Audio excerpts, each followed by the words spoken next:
vamos falar um pouco sobre sincretismo religioso na América Latina. Nas religiões afro-latino-americanas, cada orixá corresponde a um santo católico, mas, de fato, não se trata de um amálgama. As figuras não se confundem. Muitos dos santos católicos são cultuados também no candomblé e em outras religiões afro-latino-americanas. Na época da escravidão na América Latina, os escravos africanos criaram uma maneira criativa e inteligente de enganar os seus senhores.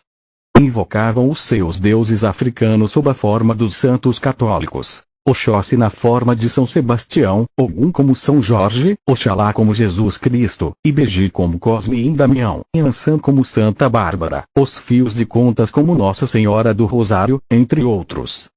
Também adaptaram alguns rituais africanos à tradição cristã. Por exemplo, a incorporação da lavagem do Bonfim à cerimônia das águas de Oxalá. Podiam, assim, manifestar publicamente, ainda que de forma dissimulada, sua religiosidade africana. O sincretismo religioso afro-brasileiro já foi retratado em várias obras da literatura, música, teatro e artes plásticas brasileiras. Gostaria de começar com Santa Bárbara, que inspirou o conto de Rapunzel.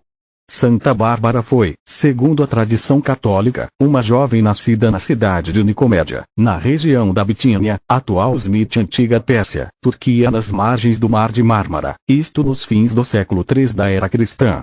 A moça era a filha única de um rico e nobre habitante desta cidade do Império Romano chamado Dióscoro. Por ser filha única e com receio de deixar a filha no meio da sociedade corrupta daquele tempo, Dióscoro decidiu fechá-la numa torre. Santa Bárbara, na sua solidão, tinha a Mata Virgem como quintal, e questionava-se se de fato, tudo aquilo era criação dos ídolos que aprenderá a cultuar com seus tutores naquela torre. Por ser muito bela e, acima de tudo, rica, não lhe faltavam pretendentes para casamentos, mas Bárbara não aceitava nenhum. Desconcertado diante da cidade, Dióscoro estava convencido que as desfeitas da filha justificavam-se pelo fato dela ter ficado trancada há muitos anos na torre.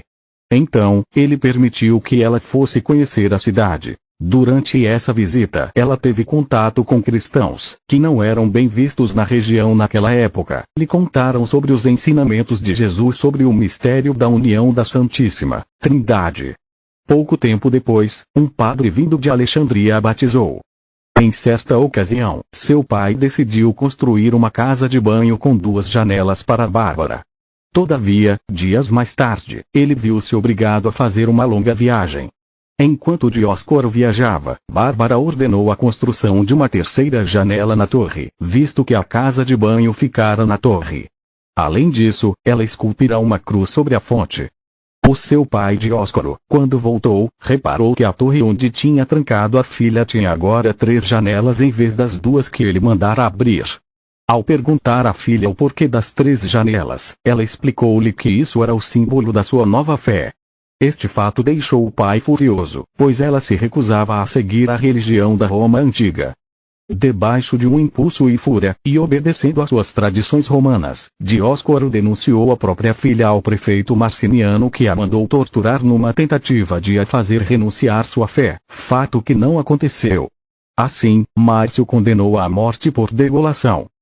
Durante sua tortura em praça pública, uma jovem cristã de nome Juliana denunciou os nomes dos carrascos, e imediatamente foi presa e entregue à morte juntamente com Bárbara. Ambas foram levadas pelas ruas de Nicomédia por entre os gritos de raiva da multidão.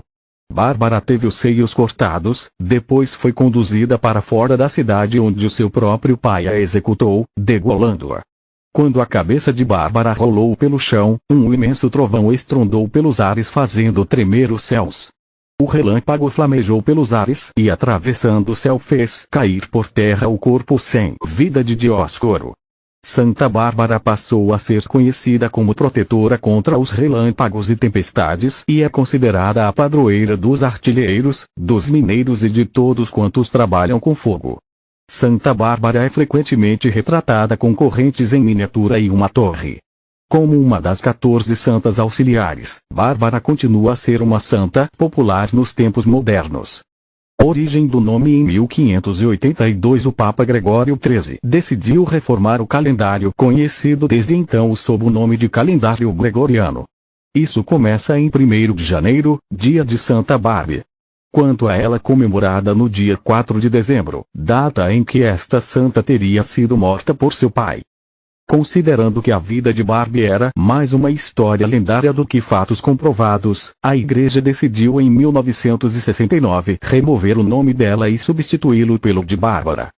Barbie e Bárbara são, portanto, o mesmo nome. A etimologia de Barbie ou Bárbara é muito interessante.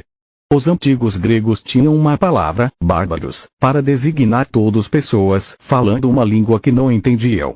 Na verdade, para designar os estrangeiros que não falavam a mesma língua que eles. Disse que quando os cristãos quiseram designar o jovem mártir para recuperar seu corpo após sua morte, sem saber seu nome, chamaram-na de Barbie porque ela era persa e, portanto, estrangeiro.